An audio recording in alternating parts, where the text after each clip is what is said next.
Bismillahirrahmanirrahim. Assalamualaikum warahmatullahi wabarakatuh.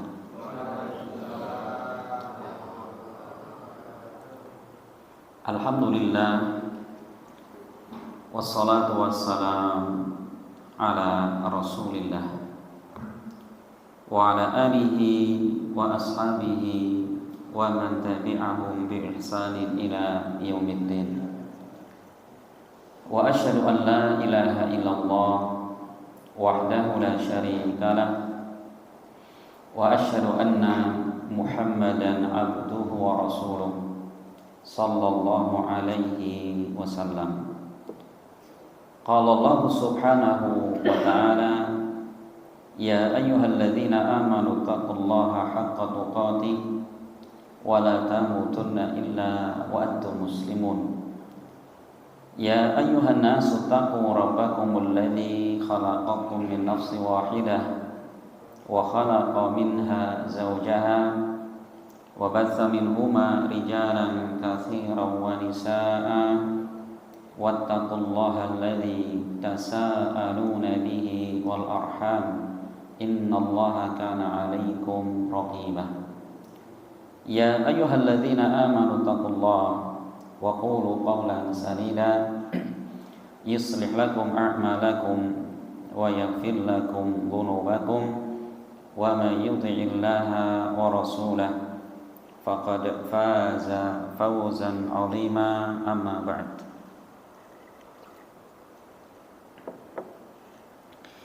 Ma'asyiral muslimin rahimani wa rahimakumullah. Alhamdulillah, senantiasa kita memanjatkan puji dan syukur kehadirat Allah Subhanahu wa taala atas segala nikmat yang Allah anugerahkan kepada kita semua, sehingga di malam yang berbahagia ini kembali kita diberikan kemudahan oleh Allah untuk sama-sama duduk di masjid dalam rangka kita untuk mendengarkan ayat-ayat, hadis-hadis Nabi yang dibacakan. Tentunya ini merupakan suatu kegiatan yang sangat bermanfaat. Dan insya Allah kita akan kembali melanjutkan pembahasan kita masih di dalam tafsir surat-surat pendek. Dan insya Allah kita akan masuk di dalam pembahasan tafsir surat Ad-Duha. Surat Ad-Duha termasuk surat Makkiyah, ya, itu diturunkan sebelum Rasul Shallallahu Alaihi Wasallam hijrah ke Madinah. Disebutkan surat Ad-Duha. Ad-Duha artinya apa? Ya, waktu duha. Ya, karena di dalamnya ini terdapat penyebutan waktu duha. Duha itu kapan? Yaitu waktu setelah subuh, itu ketika matahari telah terbit, ya, setinggi satu tumbak sekitar 1 meter, itu sudah masuk waktu duha, sampai sebelum zawal, sebelum zuhur, itu duha. Jadi kalau kita menjalankan sholat sunnah duha boleh dari, ya, matahari terbit sekitar jam 1 meter, ya, sekitar jam 7 terus sampai jam 11, Pak. Ya, sebelum zuhur itu masih boleh melakukan sholat duha gitu. Nah, surat ini Bapak sekalian memiliki asbabun nuzul, sebab turunnya, sebagaimana disebutkan oleh Al-Imam Al-Bukhari, ya, oleh Al-Imam Al-Bukhari di dalam kitab sahihnya, bahwa dulu gini, ya, ketika Rasul Shallallahu Alaihi Wasallam beliau mendapatkan wahyu dari Allah, kemudian kan beberapa hari berhenti wahyu itu, dan Rasul sangat bersedih saat itu, ya. Maka orang-orang musyrik saat itu, orang musyrik mengatakan bahwa Muhammad ini dia telah ditinggalkan oleh Rabb-nya gitu. Jadi Muhammad ini telah dibenci oleh Rabb-nya gitu. Makanya apa? Dia ditelantarkan oleh Rabb-nya. Akhirnya apa? Allah menurunkan ayat ini, surat ini untuk apa? Untuk menjawab bahwa berhentinya wahyu itu bukan maknanya Allah meninggalkan nabinya. Maka Allah berfirman kemudian, Bismillahirrahmanirrahim, wadduha wal laili idza saja ma wadda'aka rabbuka wa ma qala. Wadduha, demi waktu duha. Tadi waktu duha itu waktu setelah matahari terbit meninggi sampai sebelum duhur. Itu duha. Allah bersumpah dengan waktu duha ini. Kenapa? Karena cahaya yang ada padanya, yaitu waktu di mana hari sangat terang. Wal laili idza saja, dan demi malam. Kok saya terjemahkan demi, kenapa Pak? Nah, karena wawunya di situ namanya wawul qasam, wawu sumpah. Buktinya apa? Buktinya setelah wawu itu mesti kasroh Pak. Wadduha wal laili idza saja. Wal laili kan? Kok wadduha enggak wadduhi? Oh, itu nanti pembahasan ilmu nahwu Pak. Gitu ya. Nah, duha itu tetap dia kasroh sebenarnya, cuman kasrohnya disembunyikan. Ya, adapun wal laili jelas di situ, dan demi waktu malam. Idza saja, ketika sudah gelap gulita. Masyaallah. Allah di situ menyebutkan dua makhluk Allah yang sangat terang perubahannya, yaitu antara waktu duha yang cahayanya begitu terangnya dan waktu malam ketika cahaya sudah hilang. Nih, itu semua diatur oleh Allah Subhanahu wa taala. Apa yang Allah sumpahi? Ma wadda'aka rabbuka wa ma qala. Dan tidaklah Allah itu wadda'aka, meninggalkanmu, tidak.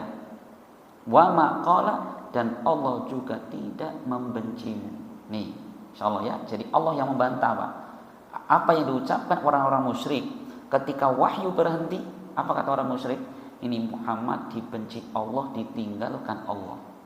Maka Allah menjawab, tidaklah Allah meninggalkanmu, tidak pula Allah membencimu. Masya Allah. Cuman apa? Kok berhenti wahyu? Tentunya di situ ada hikmah, ya, yang Allah inginkan dengan berhentinya wahyu itu. Tapi berhentinya sesaat. Apa di antara hikmahnya Bapak sekalian? Yaitu satu di antaranya kata para ulama, yaitu agar Nabi kita Muhammad SAW beliau semakin apa? Rindu untuk mendapatkan wahyu. Ya, jadi betul-betul merasakan butuh dengan wahyu Allah Subhanahu wa taala. Gitu. Makanya terkadang ya Allah itu memberikan kenikmatan kepada kita itu kapan? Terkadang Allah berhentikan sesaat. Coba, makanya kita hidup ada kalanya sehat, ada kalanya sakit. Nah, ternyata Bapak sekalian, rasa sakit yang kita alami ini adalah apa? Dalam rangka Allah untuk apa? Di antara hikmahnya itu memperbaharui kesyukuran. Biar kita sadar, Masya Allah, ternyata selama ini saya sehat dan saya merasa itu biasa saja. Ternyata begitu Allah cabut kesehatan kita, Masya Allah, baru terasa ternyata kesehatan itu sangat berharga. Ya, mungkin kita selama ini rizkinya lancar, Pak, punya lancar jaya, nggak pernah ada lampu merah, Pak, ya, nggak pernah ada mogok-mogok gitu. Suatu ketika Allah berhentikan rizki kita sesaat. Insya Allah, ternyata selama ini kita hidup dengan penuh dengan apa? Kecukupan, tapi kita tidak pernah bersyukur kepada Allah. Baru kita sadar, Pak. Ini ya. Jadi ini antara hikmahnya Allah memberhentikan sesaat turunnya wahyu, yaitu diantaranya untuk mengingatkan kepada Nabi Muhammad SAW betapa ya agungnya wahyu ketika datang kepada beliau. Di sini.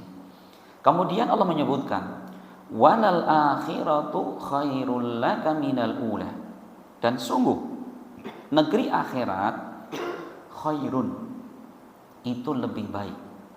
Ya. Jadi dalam bahasa Arab Bapak sekalian, khairun itu namanya isim tafdil yang maknanya akhyar. lebih baik. Sungguh negeri akhirat itu akhyar, lebih baik laka bagimu wahai Nabi minal ula, daripada dunia ini. Masya Allah. Jadi Allah mengingatkan kepada kita semua bahwa kehidupan negeri akhirat itu jauh lebih bernilai, jauh lebih berharga daripada kehidupan dunia ini. Maka apa? Kita mendapati bahwa Nabi kita Muhammad sallallahu alaihi wasallam, beliau adalah orang yang paling zuhud terhadap dunia. Apa zuhud? Zuhud itu kurang mementingkan, Pak. Kalau zuhud kepada dunia berarti kurang mementingkan dalam urusan dunia. Bahkan pernah Bapak sekalian, di dalam sebuah hadis diriwayatkan Imam Tirmidzi, pernah didapati suatu ketika Nabi SAW beliau tidur di atas pelepah kurma, Pak, atau tikar yang dibikin dari pelepah kurma, langsung tidur. Maka begitu bangun, apa yang terjadi? Ini bagian sininya Nabi, napa Pak? Pingget nih Pak, pipinya, napa Pak? Ngecap Pak. Sampai kemudian Abdullah ibnu Mas'ud mengatakan, ya Rasul, ala adzantana hatta nabsuta laka alal hasili syai'an. Rasul, kenapa engkau tidak memberitahukan kami agar kami bisa menghamparkan sesuatu di atas tikar ini? Sampai di riwayat yang lain Umar bin Khattab ketika melihat seperti itu nangis. Umar bin Khattab, ya Rasul, padahal Anda itu adalah raja, seperti hanya raja-raja dunia yang lainnya. Mereka punya singgasana, mereka punya kekayaan, kemewahan, kan gitu. Kenapa Anda seperti ini? Apa kata Nabi? Nabi mengatakan, mali walid dunya innama mathali wa mathalu dunya karaqibin dhallat tahta syajaratin thumma raha wa tarakaha. Apa artinya? Mali walid dunya, apa urusan saya dengan dunia ini? Melainkan apa? Permisalanku dan dunia ini seperti seorang yang dia berkendara, melakukan perjalanan, kemudian dia berteduh di bawah sebuah pohon. Selesai hajatnya di situ, istirahat sejenak, kemudian dia akan berjalan dan meninggalkan pohon itu. Apa kata Nabi? Itulah aku terhadap dunia. Insya Allah ya, si Rasul memahami itulah dunia, dan itu kita rasakan, Pak. Betapa cepatnya waktu berlalu dan sebentar lagi akan kita tinggalkan. Coba Pak, mungkin jenengan juga seperti saya masih ingat Pak, zaman dulu nggih, main dir-diran, nopo rebutan kalau kancane kemutan kan. Saya TK saja masih ingat Pak, diantar ya ke sekolah, di situ dikasih mainan, itu pulang dijemput, ingat Pak. Sekarang sudah tua, Masya Allah ya. Bagaimana ketika nanti kita bertemu dengan Allah, seakan-akan kita hidup baru kemarin. Tiba-tiba kita sudah dipanggil Allah Subhanahu wa ta'ala. Nah gitu ternyata. Masya Allah mengingatkan, walal akhiratu khairul laka minal ula. Sungguh kehidupan negeri akhirat itu lebih baik bagimu daripada kehidupan dunia ini. Maka jangan sampai kemudian kemewahan dunia ini, keindahan dunia ini melupakan kita dari tujuan hidup kita di negeri akhirat. Ya, kenapa dinamakan negeri akhirat Bapak sekalian? Jadi akhirat itu salah satu nama dari nama hari kiamat. Jadi kalau kita membaca Al-Quran, Allah menamakan hari kiamat itu banyak. Seperti Allah menyebutkan dengan Al-Qari'ah, Al-Qari'ah, Mal-Qari'ah. Itu hari kiamat. Apa hari kiamat gitu? Terkadang Allah menamakan dengan Al-Waqi'ah, idza waqa'atil waqi'ah, ketika terjadi kejadian yang super dahsyat. Nah, di sini Allah menamakan hari kiamat dengan apa? Hari akhirat, hari akhir. Kenapa dinamakan hari akhir? Kata para ulama, li'annahu yaumun la isa ba'dahu yaum, yaitu dia hari yang tidak ada hari lagi setelah hari itu. Jadi begitu datang hari kiamat, hari tinggal satu Pak. Jadi namanya Rebo Pon, Kamis Kliwon sudah nggak ada Pak. Hari cuma satu. Yang ada di situ kita memanen dari apa yang kita perbuat selama di dunia. Ya, di hari itu tidak ada lagi amalan. Yang ada adalah panen terhadap amalan kita. Ya, makanya kalau kita misalkan ya punya orang tua atau orang-orang yang kita cintai, keluarga yang sudah meninggal, jangan pernah kita berhenti mendoakan mereka. Kenapa? Mereka sudah tidak bisa lagi menambah amalan. Mereka tidak bisa lagi menambah pahala, kecuali nunggu dari kita yang mendoakan mereka. Ya, iya. Jadi Allah mengatakan, dan sungguh negeri akhirat itu lebih baik bagimu daripada kehidupan dunia ini. Wala saufa yu'tika rabbuka fatarallah. Dan sungguh Allah akan memberikan kepadamu ya nanti di hari kiamat fatarallah, dan kamu akan merasakan puas dengan pemberian Allah. Apa maknanya? Yaitu berbagai macam kenikmatan di dalam surga, Pak. Jadi orang ketika masuk surga, maka dia betul-betul akan ridha terhadap pemberian Allah. Apa yang Allah berikan kepada Rasulnya, Rasul pernah menyebutkan Bapak sekalian dalam sebuah hadis yang diriwayatkan al-Imam Ibnu Jarir dan Ibnu Abi Hatim, bahwa Ibnu Katsir ketika beliau menafsirkan ayat tadi, sungguh kami akan memberikan kepada engkau di dalam surga nanti dan kamu akan puas. Apa maknanya? Fa'atahu fil jannati alfi qasrin wa fi kulli qasrin ma yanbaghi lahu minal azwaj wal khadam, kata beliau, yaitu Allah akan memberikan kepada Rasul di dalam surga berupa 1 juta istana. Jadi Rasul mendapatkan dari Allah berupa 1 juta istana, ya. Dan di setiap istana itu ada istri-istri dan ada pembantu-pembantu. Insya Allah 1 juta, Pak.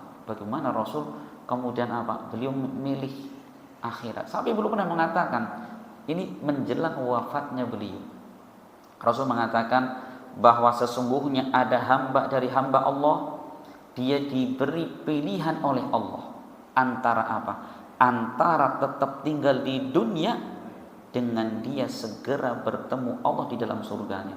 Maka maka hamba itu dia memilih untuk segera bertemu dengan Allah. Abu Bakar As-Siddiq ketika mendengarkan Rasul mengucapkan seperti itu nangis, Pak. Kenapa? Ini tanda-tanda bahwa Rasul ini sudah dekat ajalnya. Ternyata benar. Tidak lama kemudian Rasul dipanggil oleh Allah Subhanahu wa taala. Nih, insyaallah ya. Nih, jadi Allah memberikan luar biasa ya di dalam surga. Ya, pernah kita ceritakan Bapak sekalian, Rasul ketika menyebutkan penghuni surga yang paling terakhir, Pak, masuk dalam surga, dan dia adalah manusia terakhir yang keluar dari neraka.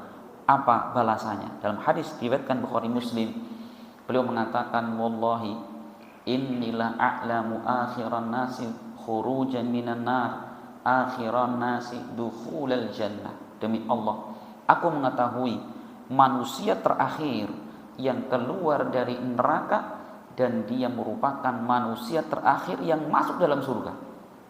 Jadi orang-orang yang dikekalkan dalam neraka tersisa.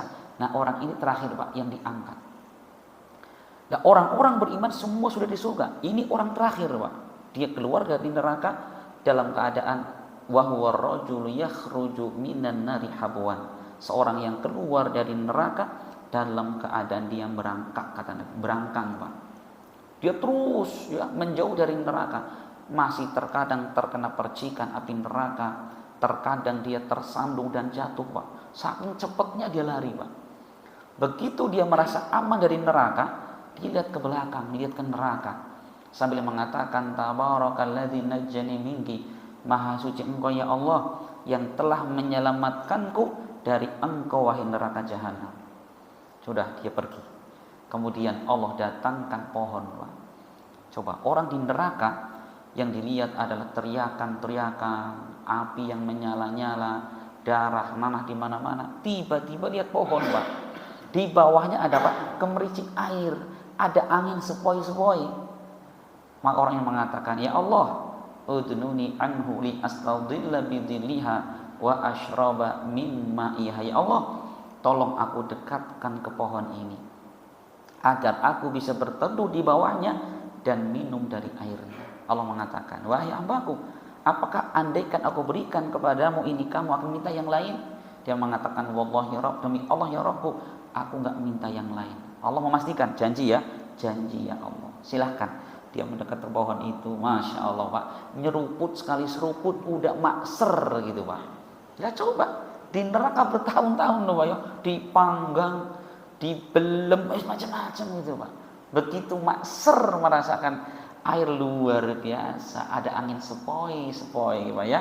Tiba-tiba apa? Allah datangkan pohon yang kedua, lebih indah dari sebelumnya, Masya Allah. Bunganya penuh, buah-buahnya penuh, anginnya tambah sumilir Pak. Dia mengatakan, ya Allah, ini lebih indah lagi ya Allah. Akulah nggak sabar untuknya Allah. Janji kau yang mau kan? Tapi Allah tolong ini Allah terakhir kalinya. Itulah manusia Pak. Janji ya, janji. Allah dekatkan dia ke pohon itu. Dia minum, malah tambah suwir Pak minumnya Pak. Tambah dingin, Masya Allah. Allah datangkan pohon yang ketiga yang ada di pintu surga. Dia mengatakan, ya Allah, ini lebih indah lagi ya Allah. Wis janji beng loro kowe. Tapi dasar manusia, subhanallah. Tapi Allah tolong ya Allah, saya sudah pingin banget dapetin yang ini. Silahkan, saya tahu kamu gak sabar. Masya Allah, akhirnya dia pun duduk di bahan pohon di pintu surga. Ternyata apa? Ada yang dari dalam surga memanggil, ya Allah, masukkan orang ini ke dalam surga ya Allah. Waduh, maka Allah mengatakan, wahai hambaku aturdi, apakah engkau ridho? Lau kanat laka dunya wa misluha ma'aha. Apakah kamu ridho? Apakah kamu rela? Andaikan aku berikan kenikmatan kepadamu di surga ini seperti dunia beserta isinya. Sendirian doang. Coba dunia ini ibaratnya menjadi kekayaan kita. Apakah orang ini mengatakan, atudhikuni wa anta rabbul alamin ya Allah? Apakah engkau ini candaan denganku, goyonan denganku, sedangkan engkau rabbul alamin?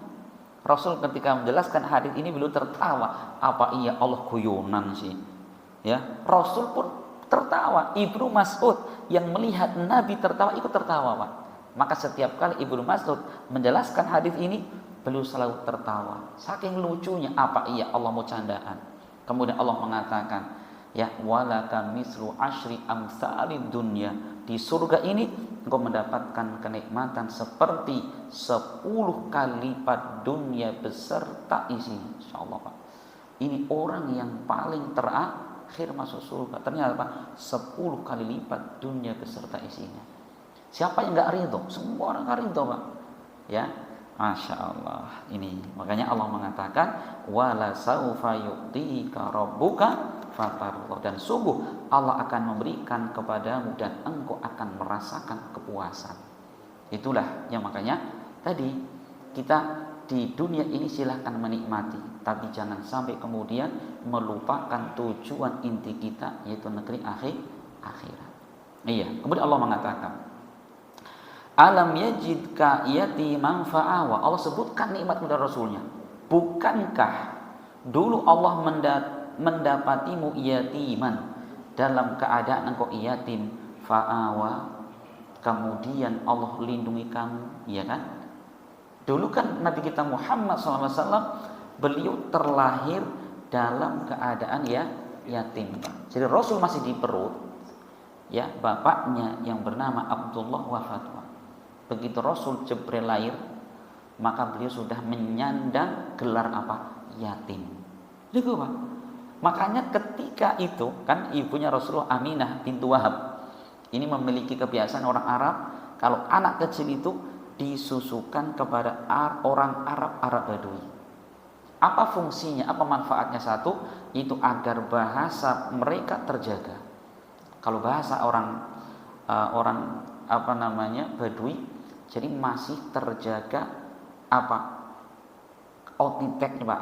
autentik ya, betul-betul itu masih fusha yang asli, belum banyak campuran. Beda kalau orang kota Pak, ya orang Indonesia kalau sudah ke Jakarta logo nggak ada dalam itu ya, lah iya. Makanya ini orang-orang Arab kalau punya anak kecil taruh di mana? Di pedalaman. Orang Badui biar bahasanya betul-betul fusha. Gitu. Terus yang kedua itu apa? Untuk menjaga akhlak mereka. Karena akhlaknya umumnya akhlak orang-orang pedalaman dengan orang kota beda, Pak.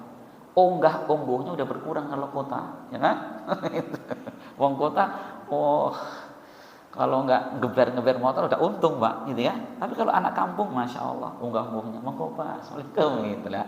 Itu. Nah, maka ketika itu Nabi Muhammad SAW pun dibawa, Pak. Masya Allah, ketika ada rombongan dari Bani Sa'diyah datang ke kota Mekah, Pak, untuk mencari anak susuan, karena memang yang mereka cari biar dapat bayaran. Nah, maka sekerombongan orang ini diantaranya ada ibu namanya Halimah As-Sa'diyah. Itu Halimah dari suku Sa'diyah bersama suami dan anak yang masih bayi. Selama perjalanan di daerah Sa'diyah itu sedang terjadi paceklik, Pak. Makanya apa? Kekurangan makanan, kekurangan minuman gitu.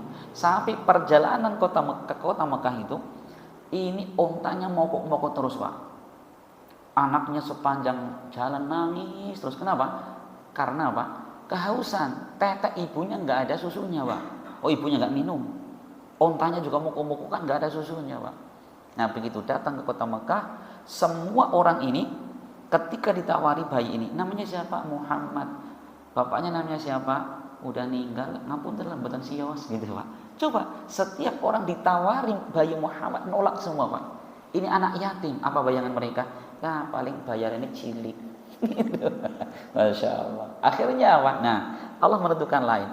Ketika orang-orang satu rombongan sudah dapat anak susuan, kecuali Halimah belum dapat, Pak. Akhirnya bilang sama suaminya, Mas gimana? Masa kita jauh-jauh pulang nggak bawa anak susuan? Ayo diambil aja, Pak, siapa tahu ada manfaatnya. Udah bismillah, ambil saja. Akhirnya dibawa, Pak. Masya Allah. Begitu bayi Muhammad SAW dibawa itu, keajaiban mulai terjadi. Apa diantaranya? Masya Allah. Onta yang tadinya mogok, Pak, ini jadi lancar jaya, Pak. Nah, terus susu ontanya ini tiba-tiba apa gede itu, Pak, merengkel, Pak. Akhirnya kemudian bisa diperah, ya, Halimah ini bisa minum, suaminya minum, akhirnya teteknya penuh, akhirnya bayi Muhammad disusui, anak sendiri disusui, semalaman tidur semua. Maka orang mengatakan, Halimah kamu ada apa ini?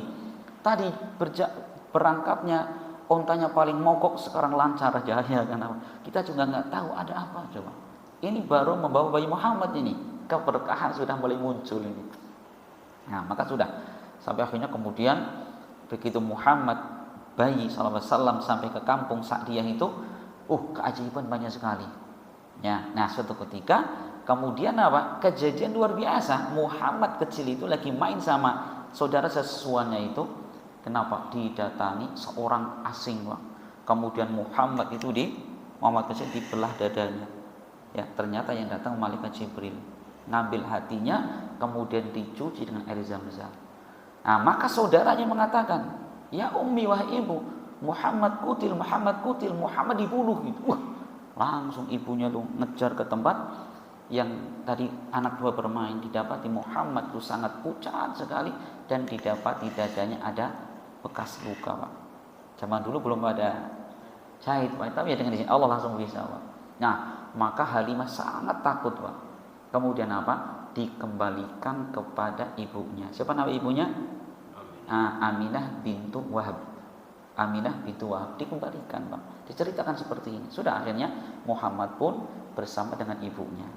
Nah, setelah itu kemudian Muhammad kecil ini diajak ibunya dengan kakeknya untuk ziarah ke makam bapaknya di kota Yathrib saat itu, di kota Madinah. Dari Mekah ke Madinah berapa kilo, Pak? 500 kilo, Pak. Jalan kaki pakai onta, cetuk gitu.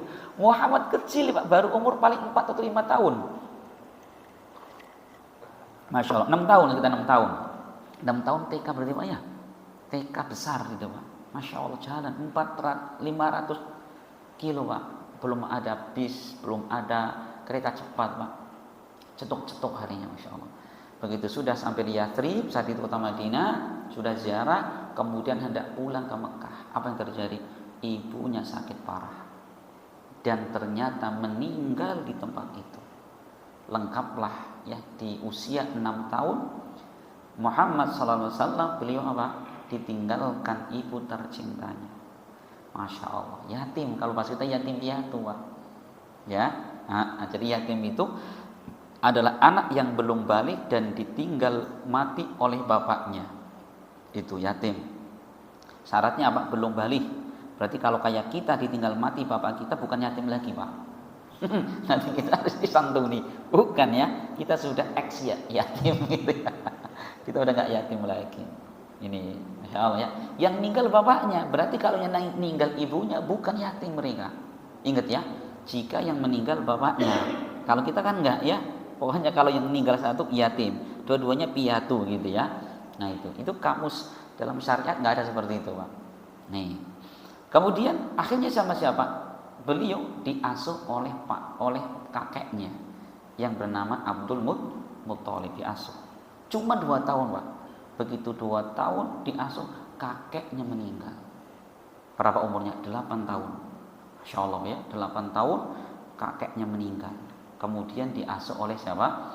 Oleh pamannya yang bernama Abu Thalib. Nah, di situ sampai beliau dewasa, sampai menikah, Pak. Hanya saja Abu Thalib ya, beliau mati dalam keadaan musyrik, belum beriman kepada Allah Subhanahu wa taala, belum bersyahadat. Maka Rasul sangat bersedih. Ya, Rasul pun sampai mengatakan, ya Allah, sangat bersedih sampai Allah turunkan ayat innaka la tahdi man ahbabta walakinallaha yahdi man yasha. Sesungguhnya engkau wahai Muhammad tidak bisa memberikan petunjuk kepada orang yang engkau cintai sekalipun, namun Allah memberikan petunjuk kepada siapa yang Ia kehendaki. Karena memang hidayah taufik murni milik Allah, Pak. Tidak kurang-kurangnya. Rasul SAW ketika mendakwai pamannya, bahkan menjelang wafatnya Abu Thalib wafat, Rasul datang ke rumahnya, ya, mengatakan, ya ammi, qul la ilaha illallah kalimatan uhaju laka biha indallah, wahai pamanku, ucapkanlah kalimat la ilaha illallah, satu kalimat yang aku akan bela engkau kelak di hadapan Allah. Tapi apa? Ternyata di samping Abu Thalib ada siapa? Ada Abu Jahal dan Abdullah bin Abi Umayyah, gembongnya musyrikin, Pak. Menimpali apa? Ya Abu Thalib, atarghabu an millati Abdul Muttalib, wahai Abu Thalib, apakah engkau akan membenci dan meninggalkan agama nenek moyang kita Abdul Muttalib? Rasul ulang lagi, Pak. Terus sampai berkali-kali, sampai akhirnya Abu Thalib mati belum sempat mengucapkan syahadat. Rasul sangat bersedih, Pak. Akhirnya Allah turunkan ayat tadi. Sesungguhnya engkau tidak bisa memberikan petunjuk kepada orang yang engkau cintai sekalipun, namun Allah akan memberikan petunjuk kepada siapa yang Ia kehendaki. Tuh. Ya, Masya Allah. Jadi Allah mengatakan, alam yajidka yatiman fa'awa. Bukankah dulu Allah mendapati engkau dalam keadaan yatim, kemudian Allah yang melindungi? Iya. Dan insyaallah subhanahu wa ta'ala kita akan selesaikan ya 3 ayat berikutnya pada pertemuan berikutnya. Semoga bermanfaat dan semoga Allah Subhanahu wa taala memberikan kepada kita ilmu yang semakin menguatkan iman dan takwa kita kepada Allah Subhanahu wa taala. Amin ya rabbal alamin. Dan kita bermohon kepada Allah, semoga Allah Subhanahu wa taala menerima segala amal soleh kita, mengampunkan segala dosa dan khilaf kita, serta semoga Allah Subhanahu wa taala memasukkan kita semua ke dalam surganya kelak bersama dengan orang-orang yang kita cintai. Amin ya rabbal alamin. Dan kita akhiri, subhanakallah wa bihamdik, asyhadu an la ilaha illa anta, astaghfiruka wa atubu ilaik. Assalamualaikum warahmatullahi wabarakatuh.